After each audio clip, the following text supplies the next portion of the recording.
My family and I generally strive to lead a healthy lifestyle, mainly turning to herbs as nature's gift to us, and thus keeping our bodies strong.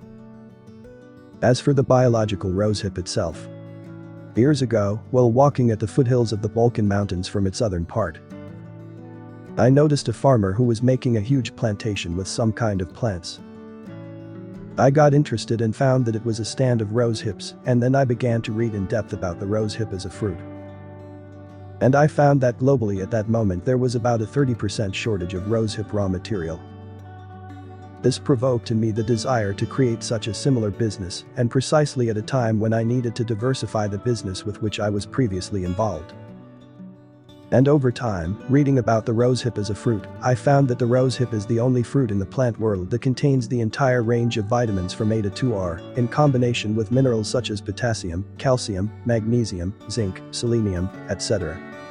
In combination with omega-3, 6 and 9, which are indispensable for the human body, and of course in combination with the much needed and recently popular bioflavonoids, which in turn lead to the faster and more complete absorption of the remaining ingredients by the human body.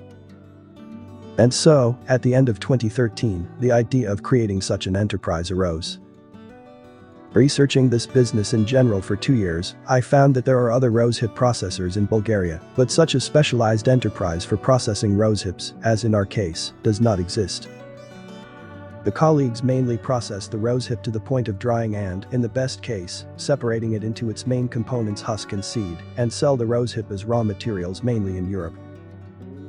Our main goal was to continue all these processes, to get to final products, to add value that would stay here in Bulgaria, and rather to reach the end users with the finished end products, not to sell raw material in Western companies to produce final products. In the last 3 years we have been working in 2 main directions. One was to create a method and a way to produce our heat energy from a waste product, and in the second stage, which we were able to switch to at the end of 2022, to also produce our electricity entirely from the sun. Its dimension is huge for nature. Since the beginning of 2023, all our products have been produced with absolutely no carbon footprint. And by saying zero carbon footprint in this line of thought, I want to share with your listeners that in order to overcome the carbon footprint on the packaging of our products that are external to us and we buy, we also created a small grove of 4 acres, on which we sowed 240 Paulownia trees.